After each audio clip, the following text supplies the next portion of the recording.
ভাই।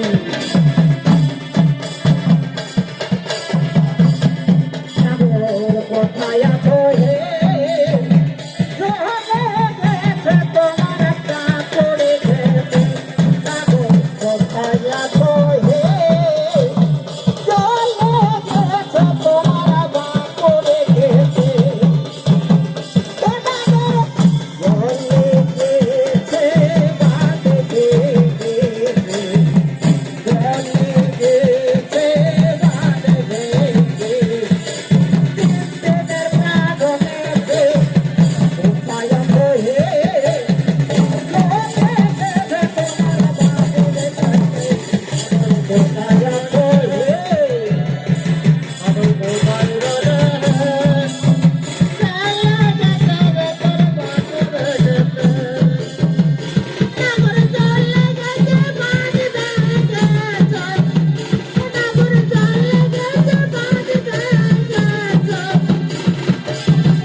এখনো তো আমাদের গিন্নিরা আমাদের জন্য খাবার নিয়ে এলো না, তাহলে আমরা আর কতক্ষণ কাজ করব?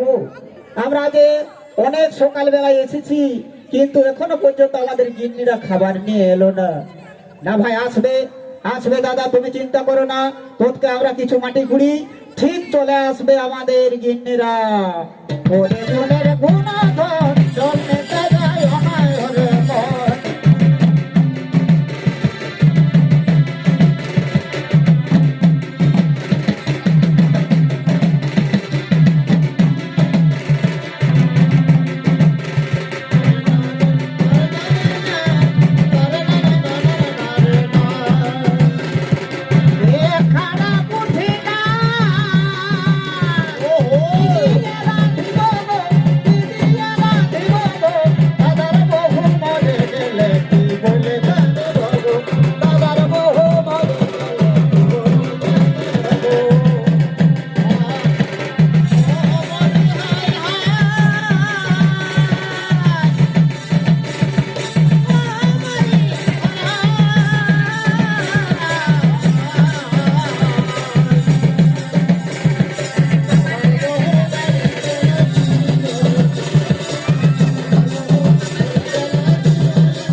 আমরা খাবার নিয়ে এসেছি। ঠিক করেছো গিন্নি, ঠিক করেছো। আমরা সকালবেলা থেকে ভাবছি বলি তাই তো নেবো, আমরা আবার খাবার পাবো কিনা, আমাদের বউ ছেলেরা জোগাড় করতে পারলো কিনা, না হয় আমরা সারাদিন আজকে ভুখে মরে যাবো। এই যে গো এনেছি, এনেছি গো, আস্তে আস্তে আপনাদের খাবারগুলো রেখে দিন। দাও দাও গিন্নি, দাও দাও। হ্যাঁ শোনো গো, তোমরা শোনো, তোমরা এরপর মুখ হাত ধুও, মুখ হাত ধুয়ে খাবার খেয়ে নাও। ঠিক বলেছো গিন্নি। তাহলে এবার আমরা মুখ হাত ধুই। ওরে গুণার গুণাধন জল নিতে যায় না ওরে মা, ওরে গুণের গুণাধন জল নিতে যায় না ওরে মা। আমি ধারে কাছ বন্ধু, সে কজায় আসে, সে কজায় আসে, দাদা পিঠা মুখি নদী মহে বারো মাসে, দাদা পিঠা মুখি নদী মহে বারো মাসে।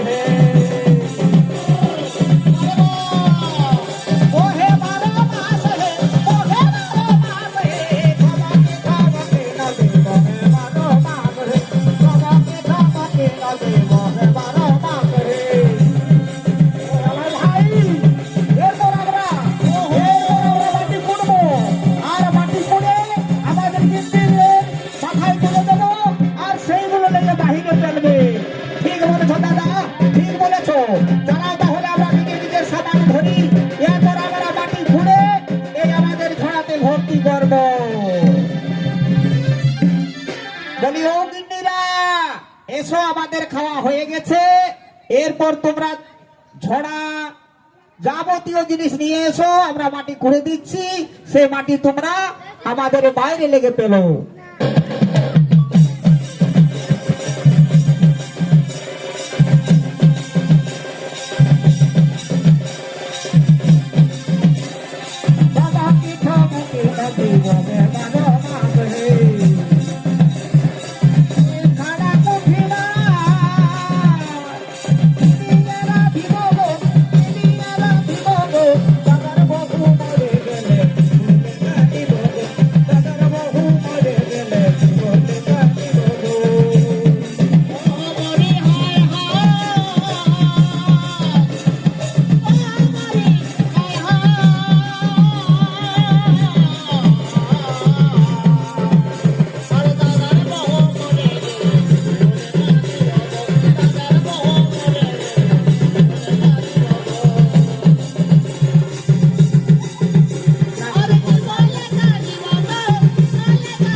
ডাক্তার বাবু হঠাৎ কি মনে করে? কৈলাস বাবু শোনো, আমি গিয়েছিলাম ওই তোমাদের পাশের গ্রামে, কিন্তু ঘুরতে ঘুরতে মনে হলো দেখি একবার কৈলাসের সঙ্গে দেখা করে যাই। এই তো কৈলাস, তোমরা তো বেশ সুন্দর কি কি কাজ করছো। হে ডাক্তার বাবু, কি আর করব, এই আমরা চাষের কাজে রত আছি। বাহ, কি সুন্দর। তবে কি কি সবজি লাগা হয়েছে কৈলাস? এই যে ডাক্তার বাবু, এইদিকে কিছুগুলো পটল আছে, এইদিকে কিছুগুলো বিট আছে, এইদিকে কিছুগুলো বাঁধাকপি আছে, এইদিকে আবার শাক আছে, এইদিকে সবজি আছে, অনেক রকম করতে হচ্ছে। কি করব বলো তো? ঠিক করেছো, ঠিক করেছো কৈলাস। আর কতদিন তুমি বাইরে যাবে? আর কতদিন বিদেশে কাজ করবে? ঠিক করেছো। হ্যাঁ হ্যাঁ ডাক্তার বাবু, কি করব, আর আমাদের করার কিছু নেই। দেখছি এরপর আমরা চাষের কাজে রত হতে হবে। ঠিক আছে কৈলাস। আর তাহলে তোমাদের ছেলে মেয়েরা আবার গেল কোথায়? ডাক্তার বাবু ছেলে মেয়েগুলো ওইদিকে হয়তো আছে, কেউ স্কুল গিয়েছে, কেউ আবার খেলতে গিয়েছে। আচ্ছা কৈলাস, তোমার মেয়ের আবার কিসে পড়ছে বলো তো? ডাক্তার বাবু আমার মেয়ে সপ্তম অষ্টম শ্রেণীতে পড়ছে। আরে বাবা, এই তো সামান্য 12-13 বছর বয়স। ঠিক আছে ঠিক আছে ঠিক আছে কৈলাস, তুমি চিন্তা করো না। আর তোমার ভাইয়ের মেয়ের বয়স কিরকম হলো? ডাক্তার বাবু আপনাকে আর কি বলে দেবো, ওই রকমই সঙ্গে জুড়ি তারা আছে আর কি। ঠিক আছে কৈলাস, ঠিক আছে কৈলাস, তোমরা ভালোভাবে এরকম ভাবে শাকসবজি করো। হে কৈলাস, আর একটু কথা আমার মনে পড়ে গেল, তোমাদের শৌচাগার আছে কিনা? ডাক্তার বাবু আচ্ছা বলছেন ডাক্তার বাবু, আমরা আবার শৌচাগার পাবো কোথায়? কিভাবে তৈরি করব? আমাদের তো কোনো পয়সা পাতি নেই, খেটে খাই, আমাদের কাজ করে যে টাকা পয়সা হয় সেগুলো তো আমাদের সামান ডাক্তার এইসব করতেই শেষ হয়ে যায়। আহ কৈলাস শোনো, শৌচাগার যদি তুমি করো তাহলে অনেক রোগ থেকে মুক্ত পাবে। তোমাকে শৌচাগার করতেই হবে কৈলাস। কিভাবে করবো ডাক্তার বাবু? শুনুন শুনুন কৈলাস, তুমি গিয়ে যে তোমাদের প্রধান অফিস রয়েছে সেইখানে গিয়ে বলবে কথা তাদের সঙ্গে, নিশ্চয়ই তারা কম খরচের মধ্যে শৌচাগার করে দেবে। ঠিক আছে ঠিক আছে ডাক্তার বাবু, আমরা তাই করব, আমরা তাই করব ডাক্তার বাবু, আমরা তাই করব। শুনলে শুনলে তো ভাই, ডাক্তার বাবু বলছে যে আমাদের শৌচাগার করতে হবে। হ্যাঁ কৈলাস, শুধু একা তুমি নয়, তোমাদের প্রত্যেক ঘরে প্রত্যেক পাড়াতে একটি করে শৌচাগার তৈরি করতে হবে। গিয়ে তোমরা কমপ্লেন করবে, নিশ্চয় কম খরচের মধ্যে তোমাদের শৌচাগার তৈরি হয়ে যাবে। আমি আসি কৈলাস, আমি আসি। ঠিক আছে, চলো ভাই, চলো ভাই, চলো। এরপর আমরাও যাবো, চলো আমরাও গিয়ে প্রধান অফিসে পঞ্চায়েতে গিয়ে এই দরখাস্ত দেবো যাতে আমাদের শৌচাগার হয়ে যায়, যাতে আমাদের শৌচাগার হয়ে যায়। গুণের গুণাধন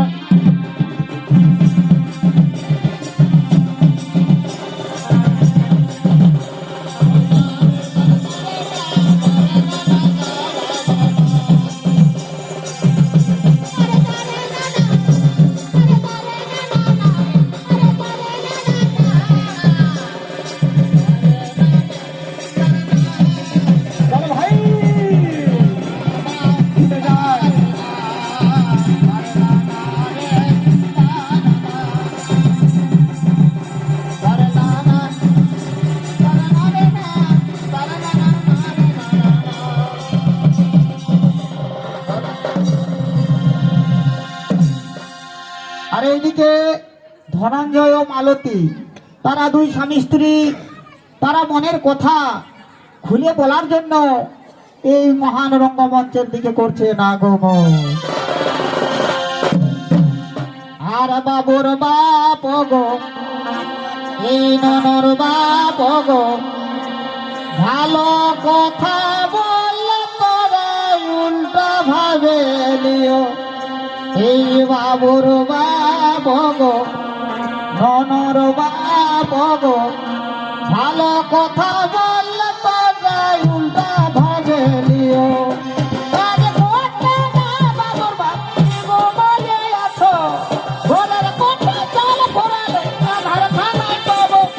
ননর বাপ গো,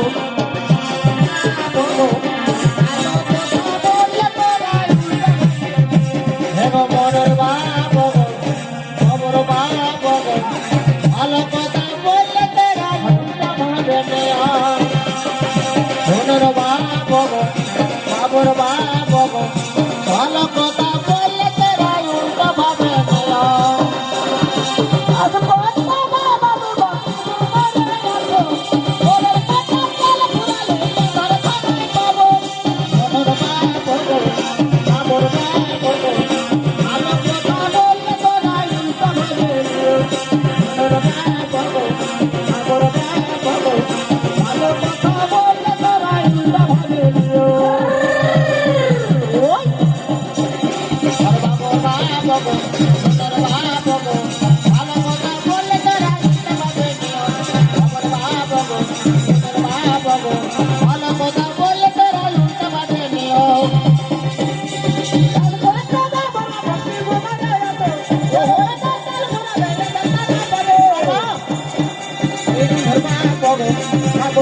বলি এগো, বলি এগো বাবুর বাপ, শুনছো? শুনছো গো? কিছু বলবার আছে নাকি মালতী? তুমি আমাকে খুলে বলো, কিছু বলবে? হ্যাঁ গো, বলবো গো। একটি সুখবর রয়েছে গো, একটি সুখবর রয়েছে।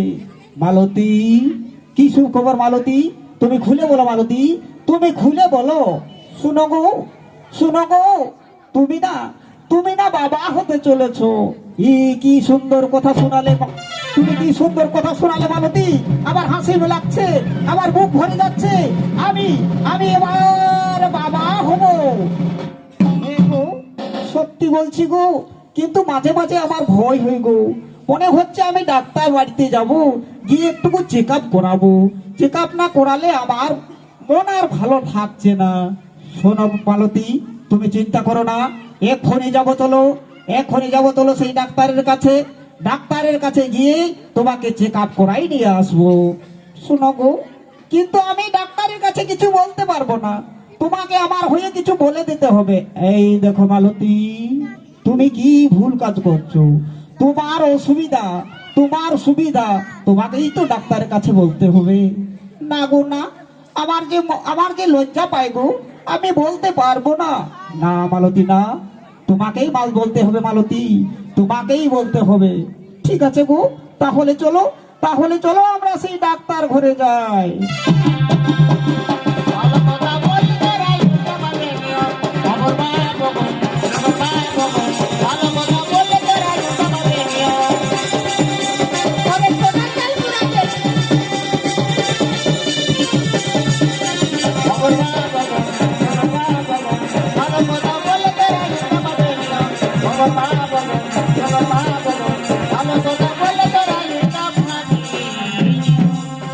এইদিকে এইদিকে ধনঞ্জয় মালতী তারা চললেন ডাক্তার বাড়ির দিকে, আর অপর দিকে ডাক্তার তার চেম্বারের দিকে ধীরে ধীরে করিতেছেন আগমন। আল্লাহ মেঘ দে পানি দে রে, আল্লাহ মেঘ দে।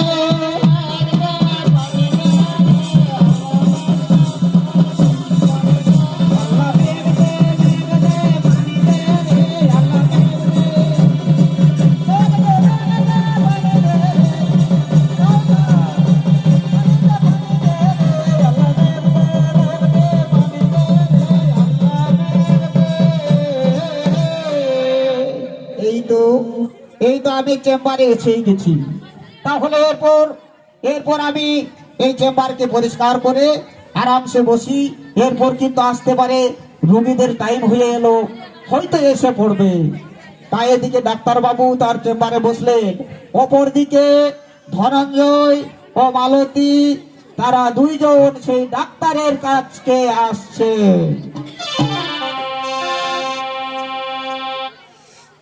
ওই পাহাড়ের নিচে আমাদের এই ননর শ্বশুর ঘর,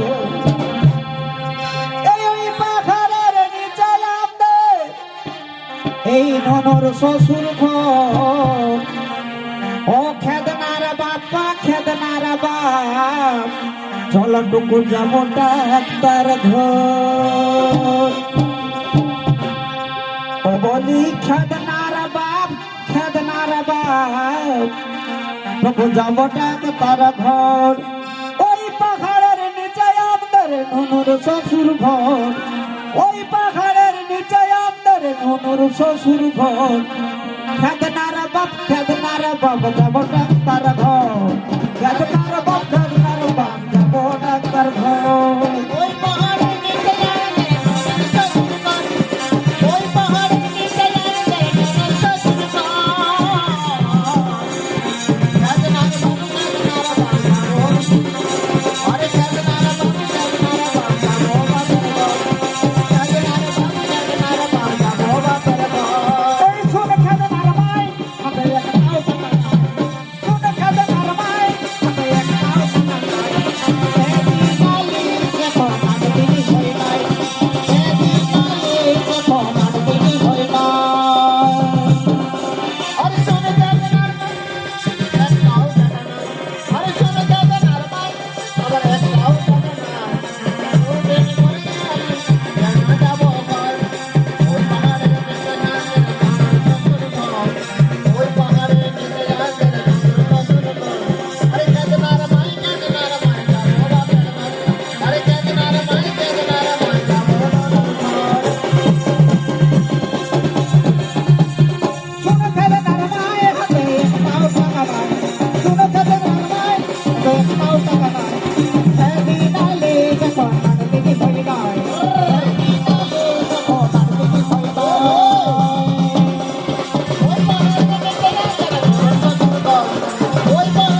আমার চেম্বারে এসেছো ডাক্তার বাবু?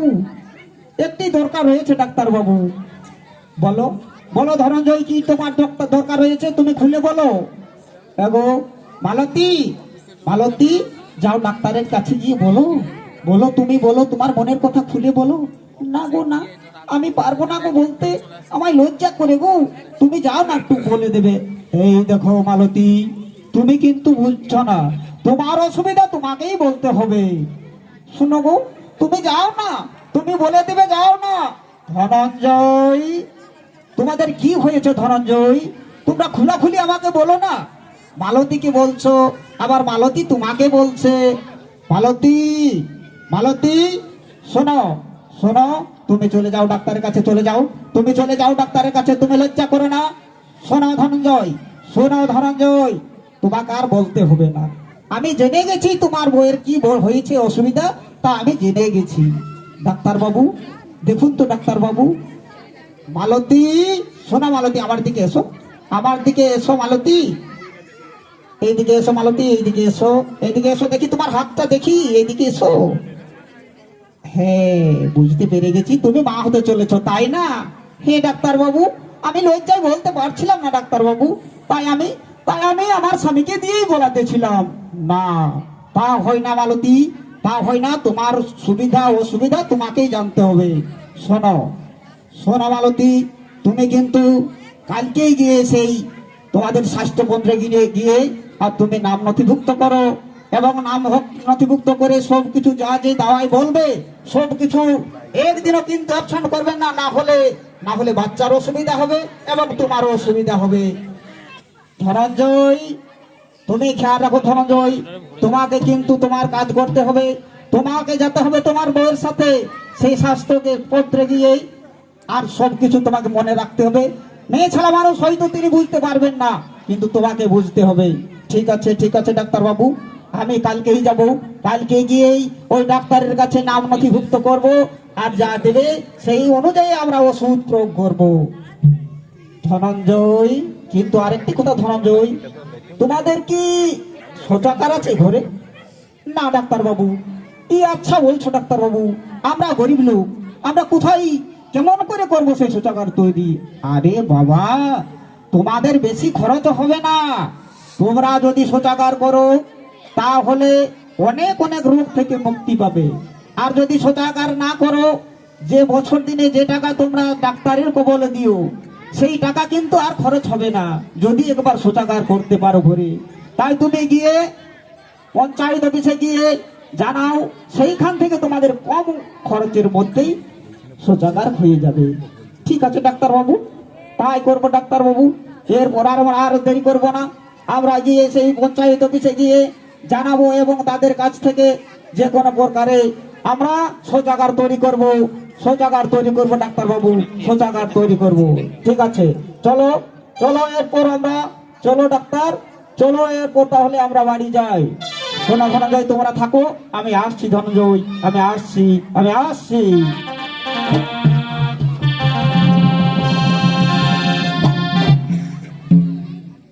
আর এইদিকে পাত্রী দেখার জন্য, এইদিকে পাত্রী দেখার জন্য ঘটক মহাশয় আজ ছুটে চলেছে এই ধনঞ্জয়ের বাড়ির দিকে।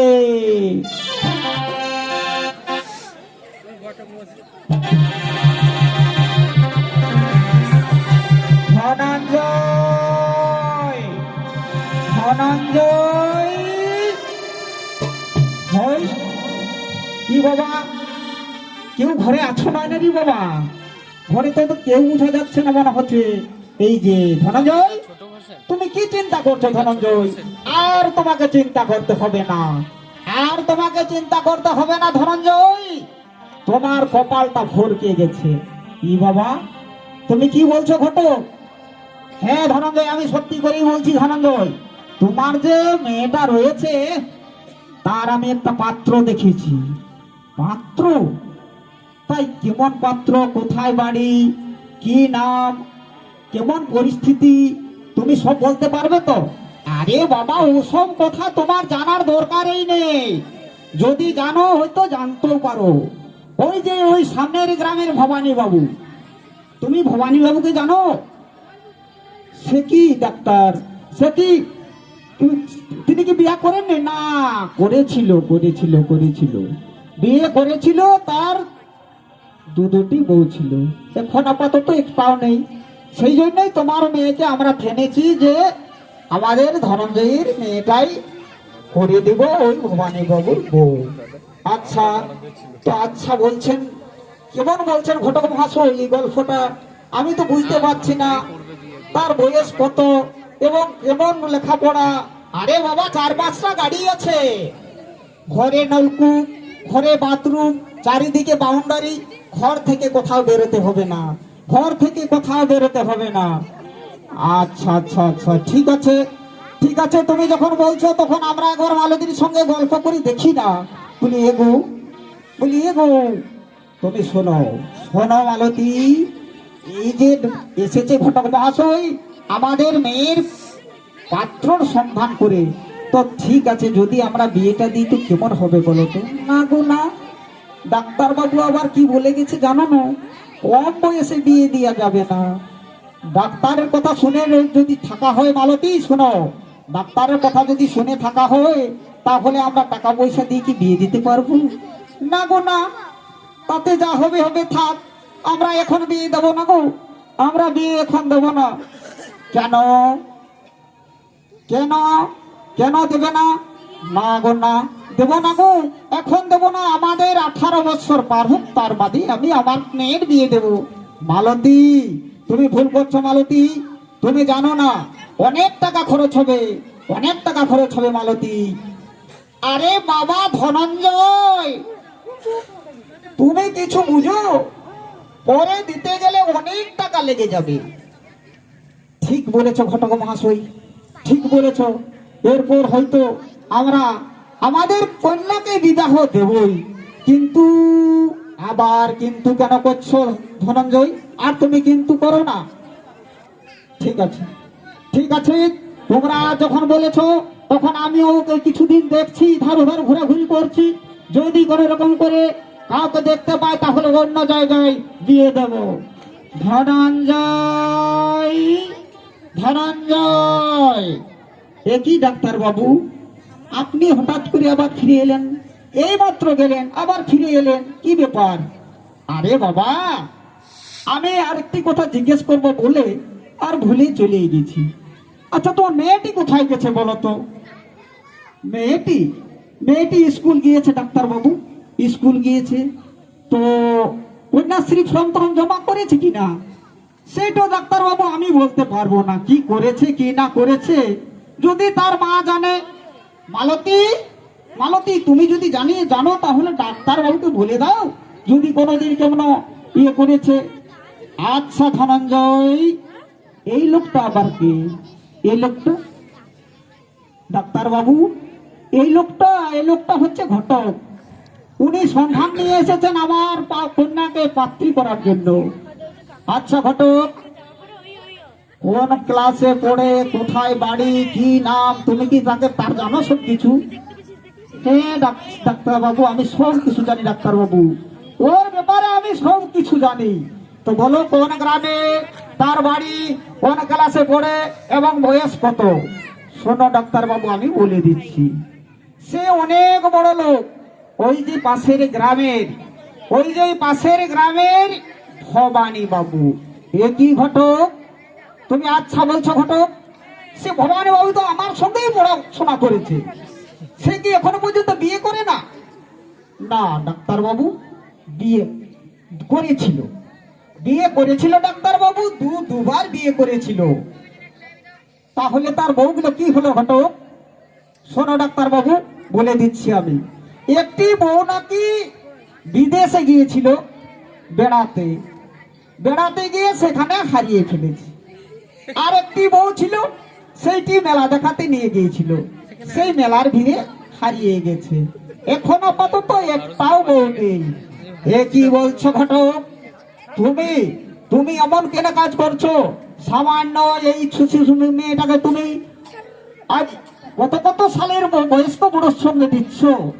বলো তো ঘটক, কত তার বয়স হতে পারে? কত হবে তার বয়স? আবার ওই মোটামুটি 47-48, তার বেশি হবে না। আচ্ছা বলছো ঘটক, এই 12 বছরের মেয়ে, আর তুমি সেই 47-48 বছরের পাত্রর সঙ্গে তার বিয়ে দিতে চাইছো? না না, তা হতে পারে না। তাহলে তাহলে কি হবে? বাবা, বাবা, এই তো বাবা, আমাকে স্কুলে এই ফর্মটি দিয়েছে। কিসের ফর্ম আমি তা বুঝতে পারছি না বাবা। তাই তো, এই কিসের ফর্ম? ডাক্তারবাবু, ডাক্তারবাবু, দেখুন তো এইটি কিসের ফর্ম না কি বটে বাবা, আমি তো জানি না। এই তো রে বাবা, এই তো কন্যাশ্রী ফর্ম। এই ফর্মটা জমা করলেই তুমি 18 বছরের পরেই টাকাটি পেয়ে যাবে 25,000। ঠিক আছে। এই এই ঘটক, তুমি এই শিশু মেয়েটিকে কেমন ভাবে জ্বালাতন দিচ্ছিলে বলো তো? এই গ্রামের লোক এবং পাড়ার লোক যদি তোমায় কেউ জানতে পারে, থানার লোকে যদি জানতে পারে, তাহলে পুলিশে ধরে নিয়ে চলে যাবে তোমাকে সেই জেলখানাতে। তাই গ্রামের লোক ছুটে চলেছে।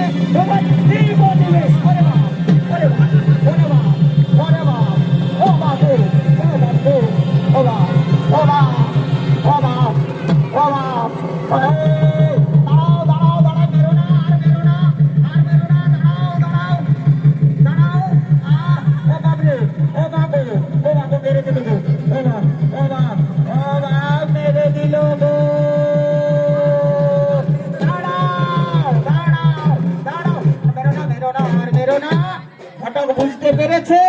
ঘটক, তুমি এইরকম কাজ করো না ঘটক কোনদিন। না ডাক্তার বাবু, আর আমি ঘটকালিও করব না। কারো মেয়ের বিয়ে হোক আর না হোক, আমি আর কারো ঘটকালি করতে যাব না, আর আমি কারো ঘটকালি করতে যাব না। ঠিক আছে, এই আমি কান ধরলাম, এই নাক ধরলাম, এই মাথা ধরলাম, এই চোখ ধরলাম, আর আমি কারো ঘটকালি করতে যাব না। না ঘটক, তোমাকে তো ঘটকালি করতেই হবে, কিন্তু ঘটকালি করতে হবে সমানে সমানে। ঠিক আছে, ঠিক আছে, ঠিক আছে ডাক্তার বাবু, এইরকম ভুল কাজ আর আমি কোনোদিনও করবো না। ডাক্তার বাবু, এইরকম ভুল আর কোনোদিনও করবো না। তবে শুনো, আমি বলে দিচ্ছি, তোমরা এই মন দিয়ে শুনো, এইরকম ভাবে বিয়ে করবে, তাহলে কোনোদিনই অসুবিধা হবে না। আরে শোনো শোনো ভাই দাদারা, আরে শোনো শোনো মা বোনেরা, আরে শোনো শোনো ভাই বোনেরা, আরে শোনো শোনো মা বোনেরা, আরে কথাটি সবাই রাখো মনে, আরে কথাটি সবাই রাখো মনে, আরে বিহা দিবে সমানে সমানে, কথাটি সবাই রাখো মনে, কথাটি সবাই রাখো মনে, আর বিহা দিবে সমানে সমানে, আর কথাটি রাখো সবাই মনে, সবাই রাখো মনে। আর শোনো শোনো এই গ্রামবাসী গণ, আর শোনা শোনা এ ভাই বন্ধুগণ, সবাই এই কথাটি সবাই রাখো মনে, আর এই কথাটি সবাই রাখো মনে, আর বিহা দিবে সমানে সমানে, আরে সবাই রাখো মনে, আরে সবাই রাখো মনে, আর বিহা দিবে সমানে সমানে। আর শোনা বলে দারে না না না না, দারে না না না না না, দারে না দারে না দারে না না না না, দারে না না না না,